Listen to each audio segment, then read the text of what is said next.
On a mis à disposition de la SONAGED pour l'ensemble de la région 22 points de collecte qu'on va mettre à disposition de la SONAGED qui va se charger de l'exploitation. Son impact, comme vous le savez, c'est d'améliorer un peu le cadre de vie des populations dans sa gouvernance, un peu dans le cadre de la gestion des déchets. Dans la phase un peu d'appropriation un peu de ce volet, il y avait les communes bénéficiaires de cette composante du projet ont accompagné le projet et la SONAGED et pour identifier un certain nombre de points de collecte au niveau de chaque commune. C'est dans ce sens que ce point de collecte et les autres que nous avons visités aujourd'hui ont été identifiés à travers des forums communautaires et les réalisations ont suivi dans le cadre de ce projet. Dans la région de Thiès, on a un programme total de 63.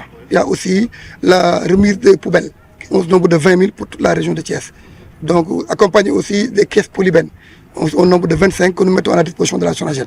Il y a les travaux d'aménagement des décharges qu'on a visités tout à l'heure, la décharge de Thiès et la décharge de Médina-Fall, qui ont été réhabilités, pas dans une phase totale, mais pour permettre une bonne exploitation. Je pense que la SONAGED va y revenir tout à l'heure. Je pense que dès la semaine prochaine, ces projets, tous les points de collecte qui ont été remis à la SONAGED seront fonctionnels. Les premiers bénéficiaires, ce sont les populations.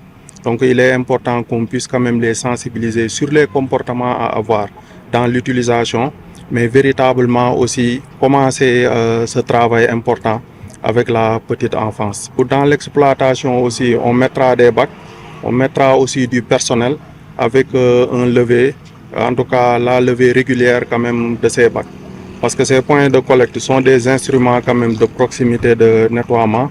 Aujourd'hui, nous savons que les klaxons, quand même, en tout cas, sont assez pénibles pour les populations dans les quartiers. Il y a des personnes âgées, en tout cas, qui travaillent la nuit, qui veulent se reposer le jour. Il y a des personnes malades.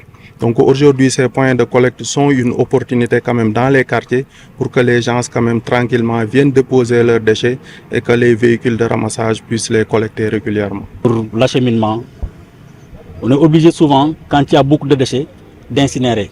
Et finalement, ça se forme dans la cour des tas qui sont difficiles à gérer. Parce que ça peut être utile, non seulement pour l'école, mais aussi pour la communauté. Donc, nous, à notre niveau, on va s'approprier ce projet et faire de ce point de collecte-là notre point de collecte. On va essayer de sensibiliser les élèves afin qu'ils utilisent correctement le point de collecte.